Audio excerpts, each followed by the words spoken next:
Exactly like the title says. Back when I was around 16 and trying to improve my life in such a way that would make me benefit most in terms of basketball. This was back before I really understood the importance of delayed gratification and not eating shit and not wasting time and being focused, being disciplined. Before any of that, I was putting the foundational building blocks together for a good life, honestly. And so the first thing that in my life that I really obsessed over was basketball. And that happened when I was around 16 till around 18 years old. And in trying to become the best that I can, I of course did a lot of research. I did a lot of research, did a lot of reading, did a lot of analysis of games and players. And one thing that I ended up seeing that really stuck with me is seeing that a lot of the best basketball players in the NBA have a quite big wingspan, which is basically how long your arms are. And for most of the men in the NBA, they had a considerably, or the best men in the NBA, had a considerably longer wingspan than they were tall. And there was only a small group of players whose wingspan was as long, around as long as they were tall. And not wanting to be inferior and trying to smooth out any of the rough edges I may have, I tried to increase my wingspan. And the only way I realised that I could do that was if my bones were longer. And I did some research and seen that some guy was able to increase the length of his forearm over some time. And that's when I found out that calcium and vitamin D are good for bones. So I started eating oatmeal and started having a lot of milk. And I started really stretching my arms, kind of in the way that would make your shoulder pop out of the socket. So it wasn't exactly the best plan, but I really wanted to get a bigger wingspan, and so I just did whatever I could. But also on top of the calcium and vitamin D that I started to focus on, I came to realise how important sleep is. And sleep is of course very easy to get right.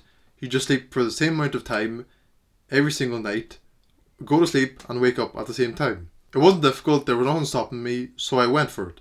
I started to have a really good bedtime. And I started to go to sleep at around 9:30 at night, waking up around 7, then being able to eat in the morning, and then have around an hour to do what I want. And I ended up watching more NBA games, analysing them, and doing things like trying to improve my balance. And so I was hungry. I was hungry to become the best basketball player that I could possibly be. And so I stuck to that for very long. And through sticking to it, the conversation came up, and I ended up telling some of my friends in my class that I go to sleep at 9:30, and they all found it hilarious. They thought it was so dorky that I was getting a full 9 hours of sleep and going to sleep at 9:30 at night. They literally considered it cool to get an insufficient amount of sleep, stay up late to talk to people and do nonsense, and then wake up the next morning feeling awful. That was literally glamorized in my school and all over society, honestly. Because on Instagram or Facebook, Twitter, whatever sort of memes that you would see, you would only see memes about people sleeping bad and them either trying to use a lot of caffeine to wake up, or them being dead at work, or them not being able to listen because they're so tired of not sleeping. That's all you see, and everybody wanted to relate to that. So they related to that, and anybody who tried to go against the grain and try to sleep well and take care of themselves was laughed at, and they were clowned. And so while trying to become the best possible basketball player that I could at 16 years old, another thing that I was doing was trying to eat as well as I could in general. And that of course included not eating sugar. And while trying to eat well and not eat like shit at that age, the year that I was in got old enough to be let out during lunchtime so that we could eat whatever we chose to. And it was kind of cope, but I told myself that I didn't want to eat any takeout food or any restaurant food because it's not healthy. I say it's cope because I would have ate it if I had the confidence and wasn't socially anxious, but I wasn't, so I didn't eat any of it, and I masked it up as me saying, oh, I don't want it because it's not healthy. Of course there is merit to it, and it's not as healthy as food that I could make at home. It was still cope. And so it meant that I wouldn't go out for lunch and eat anything, and I would either walk around town or just stay in the school somewhere and watch basketball videos on my phone. And one day I was doing that, and two of my friends came up to me, and one of them had a bag of sweets and offered it to me.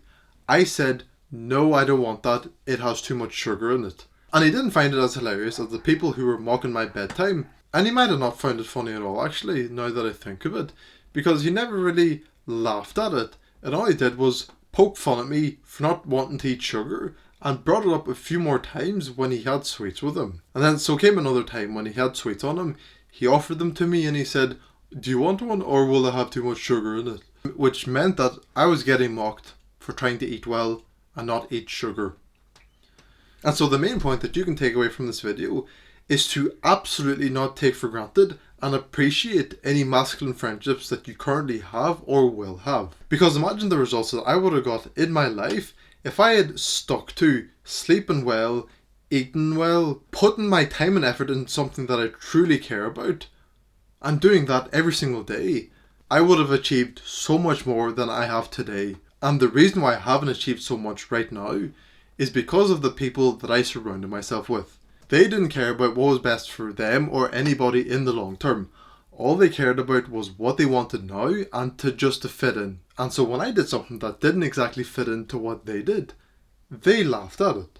And they pointed it out. And sometimes even put me down for it. And although it boils down to me not wanting it enough, for the reason why I haven't achieved great success, true genuine masculine friendships would have helped me tremendously. Because I was on that grind. And if some of my friends were clowning me and laughing at me for doing things differently, but I had another group of friends who did care about my long-term growth and well-being, delaying gratification and building a better life for myself. They would have told me to not listen to that other group of friends. They're all degenerates doing degenerate things, and if you can relate to them, that's not good because you would be degenerating with them. So don't listen to them. Keep sleeping well. Keep eating well, don't eat any sugar, and keep putting in a lot of time into the things that you love and care about. If I had those friendships, they would have reminded me why it's so important to achieve that success, why I started in the first place, and why I should keep going. And although I made the mistake of not continuing to put in that hard work and effort and letting myself slip from what I find important because of the people that I hanged around with, I can learn from that and only grow better because of it. And so having learned from that, I'm now trying to build up a community of ambitious masculine men, help each other become excellent, help each other adhere to our goals and habits, and to hold each other accountable for our actions so that we can't cope, can't make excuses, can't push away any responsibility that belongs to us. So if you want to join a small community of ambitious masculine men trying to do just that, my Discord server is linked in the description. Put in enough time and attention because that will make anything into reality.